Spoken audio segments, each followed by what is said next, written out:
కులం ఉన్నది. ఇక కిందికి లాస్ట్కి వస్తే 1 ఎకరం 1/2 ఎకరం కూడా ఇచ్చిన సందర్భాలు కొన్ని చిన్న చిన్న కులాలు ఉంటాయి. వాళ్ళు ఎంబీసీలు అంటారు. వాటిని మోస్ట్ బ్యాక్వర్డ్ క్లాసెస్ సంబంధించిన వాటికి 10 ఎకరాలు ఒక దగ్గరనే కట్టించే ఏర్పాటు కోసం ఇచ్చినాం. ఎప్పుడో అవి నిర్మాణం జరిగి ఇవాళ మనకు మన అడ్డ ఎక్కడంటే అక్కడ ఉందని చెప్పే పరిస్థితి ఉండాలి. అది కూడా నేను లొలిపెట్టిన గీ మేడిపల్లి దిక్కు ఎందుకు వస్తే మంచిగా హైటెక్ సిటీకి ఇస్తున్నాం, మంచి విలువైన భూములు ఉంటాయి. సెకండ్ ప్రయారిటీ ఉప్పల్ బగాయతో అని చెప్పి అప్పుడు మేము అన్నాం. మొత్తానికి ఇచ్చిండ్రు. అవి మళ్ళీ ఎప్పుడు కట్టాల్సి వస్తుందో కట్టే సందర్భం అయితే కడదాలి. ఇక మూడవది నేను ఒకటే మీకు విజ్ఞప్తి చేస్తున్నాను. నాకు మీ గురించి సంపూర్ణంగా తెలుసు. మాకు అంటే మేము ఎక్కడి నుంచో ఆకాశం ఊడిపడలేం కాదు. మా చుట్టూ మా కమలాపూర్ ఊళ్ళో చుట్టూ ఉంటారు. ఒకప్పుడు మేము అనేక సందర్భాల్లో రాత్రి 11 గంటల భూమి ఎక్కడ దొరుకుతారా అంటే మా సాకలైనా మీ ఇంటికాడ దొరుకుతారు పోయేది. రాత్రిపూట వస్తే ఎవరన్నా ఇంపార్టెంట్ వచ్చి భూమ పెట్టాలన్నప్పుడు చక్కగా ఎక్కడ పోయంటే పోయి తెచ్చుకొని సిలుకోయలకు వేసినటువంటి ఆ ముట్టలన్నీ తెచ్చుకొని అన్నం పెట్టేది. అవి ఆకలి తీర్చే సేద తీరే కేంద్రంగా కూడా ఉండే మీకు. అందువల్ల మేము అక్కడ బయటికి వెళ్ళి రాలేదు. 6 నెలలు అయితే మీరు మనం గెలిపించి 6 నెలలుగా ఒక్కనాడు కూడా సండే లేకుండా every day is Monday for me.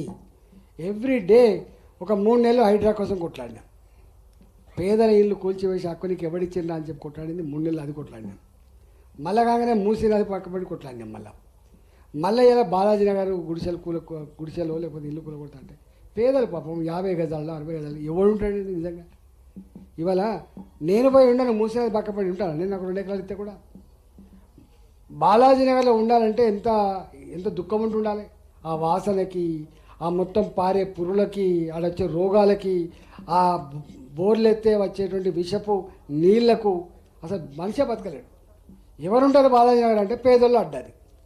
ఈ రాష్ట్రంలో మొత్తం పేదోళ్ళు అడ్డ ఒకప్పుడు ఏముండే అంటే అడ్డగుట్ట ఉండేది. అడ్డగుట్ట లేకపోతే మన వారాసిగూడ లాంటి అవి ఉండే బస్తీలు ఉండే. కానీ వాళ్ళ పేదోళ్ళు అడ్డ ఎక్కడ ఉండేదంటే ఇలా బాలాజీ నగర్ ఉండేది.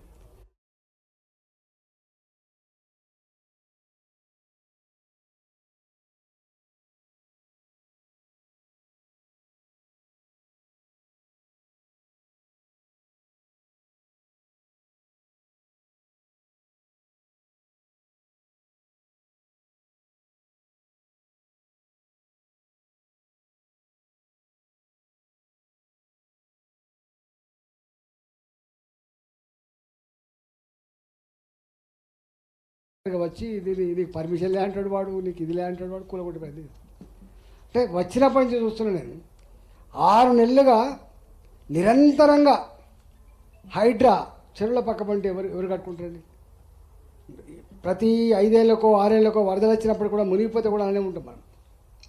ఇవాళ పేదవాళ్ళకు ప్రభుత్వాలే పట్టాలు ఇచ్చి కట్టించినాయి, కొన్ని చెరువులు డిస్మాండ్ చేసి కట్టించినాయి కావచ్చు. అన్నిటి పర్మిషన్ 40 ఏళ్ళ క్రితం 50 ఏళ్ళ క్రితం ఈ హైదరాబాద్కి వచ్చి కట్టుకున్న ఇల్లు ఒక తరం కష్టపడితే గుడిసెలు పోయినాయి, రేకుల షెడ్లు పోయినాయి. ఇలా చిన్న బంగాళాలు వచ్చినాయి. 60 గజాలనే 2 అంతస్తులు వేసుకుంటాం మనం. కట్టుకొని ఉన్నాం, బాజాప్తా పర్మిషన్ కట్టుకున్నాం, రుణాలు తీసుకొని కట్టుకున్నాం. అట్టాడి వాటి మీద కన్నుబడి ఇలా కూల్చేసే ప్రయత్నం చేసిండ్రు, వాటిని అడ్డుకునే ప్రయత్నం చేసినాం. 6 నెలలు దాదాపు అట్లే గడిచిపోయింది. ఒకటి మాత్రం ఇలా మొత్తం హైదరాబాద్ గడ్డ మీద మాత్రం ఒక భరోసా వచ్చింది. అరే మనకేమైనా అయితే ఎవడు ఉంటారా అంటే ఇట్లా అయితే ఉంటాడు అనే పరిస్థితి. పనులు కొన్ని అయితే కొన్ని కాకపోవచ్చు, కానీ భరోసా చాలా ఇంపార్టెంట్. నాకు ఇప్పుడు మా మల్లేశమన్న ఇప్పటిగా చెప్పిండు, కొత్త భోజనం మా ఇంటికి వచ్చేటువంటి వ్యక్తి ఆయనలో మా కులం కనబడదు, మతం కనబడదు, ఆయన పార్టీ కనబడదు. ఆయన కళ్ళల్లో సుఖమన్న కనబడాలి, లేకపోతే దుఃఖమన్న కనబడుతుంది. అయితే నా కష్టంతో అవుతాడు, లేకపోతే ఏదైనా మంచి పని కోసం వస్తాడు. అందువల్ల మా ఇంటికి వచ్చే ఆ వ్యక్తి నాకు వీఐపీ కింద చూసుకుంటాను. నాకు అతిథి కింద చూసుకుంటా తప్ప నువ్వు ఎందుకు వచ్చినావని చెప్పి కసిరించుకునే నేచర్ ఉండదు. మేము కొట్లాడుతుంటాం, మా పిఎల్తో కొట్లాడుతున్నాం. మీరు అలసిపోయి యాష్టపడి వాళ్ళ మీద కసించుకోకండి అని చెప్తాను నేను. అంటే ఇక్కడికి వచ్చే మనిషి ఉట్టిగా రాడు. ఏదో అవసరం ఉంటేనే వస్తాడు, పని మీదనే వస్తాడు, వట్టిగా రాడు. వట్టిగా వచ్చినప్పుడు ఉండవచ్చు, కానీ 99% నీకు పని మీదనే వస్తారు. కాబట్టి డెఫినెట్గా ఒక అతిథిలాగానే చూసుకునేటువంటి సంస్కారం 25 ఏళ్ళుగా 25 ఏళ్ళు అంతకుముందు ఉన్నది, మళ్ళీ ఉన్నది మాకు.